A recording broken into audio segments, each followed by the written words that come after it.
Hi, I'm Claire. This summer, I participated in the Summer Work Experience program at the Sierra Foothill Research and Extension Center in Browns Valley, California. I attained my first degree from the University of California, Davis in 2021 in International Agricultural Development.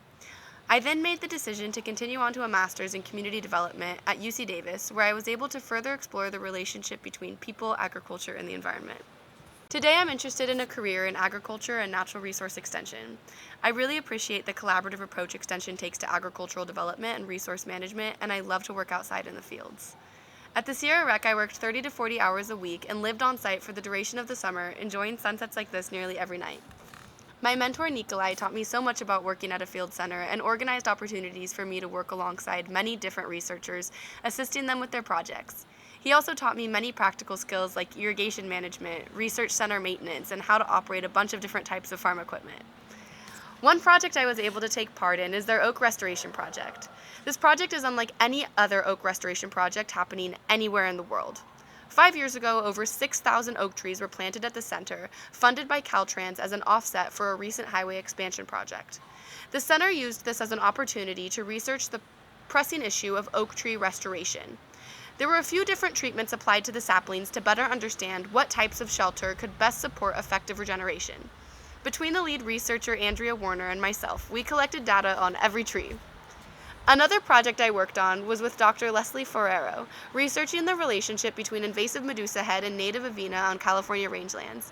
We spent lots of time in the lab sorting plants, taking samples, taking dry weights, counting and measuring seed heads, listening to lots of books and podcasts, and talking. Leslie was so knowledgeable about all things plants, and it was so fun to get to spend time in the lab with her. Occasionally, I got to assist the cowboys in moving cattle, sorting cattle for data collection, and doctoring animals. They educated me on some of the animal-related studies that have been going on at the center, including a mineral that's being tested for pink eye reduction and the use of seaweed for supplemental feed. During my last few weeks at the center, I helped prepare a plot for an upcoming project studying compost application on irrigated rangelands. I assisted in mapping out plots and got to actively participate in field site design. Once the plots were set, I was tasked with clearing the ground and preparing the pasture to be reseeded. I got to drive a few different types of tractors with different attachments to completely clear the fields. I did not expect to like driving tractors as much as I did, but there's something very empowering about being able to operate all different sorts of heavy machinery. This experience was so incredibly valuable to me. I could absolutely see myself working in an environment like this and hope to work at more research centers in the future. Having the ability to work on multiple projects, work collaboratively, and get to spend most of my time outside doing hands-on tasks felt so right.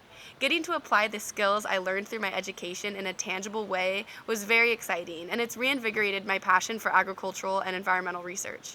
I learned so much more than I could ever put into a short video. But what I can say is that I will look back on this summer, the work that I did, the people that I met, and my time in this beautiful place fondly forever. Thank you.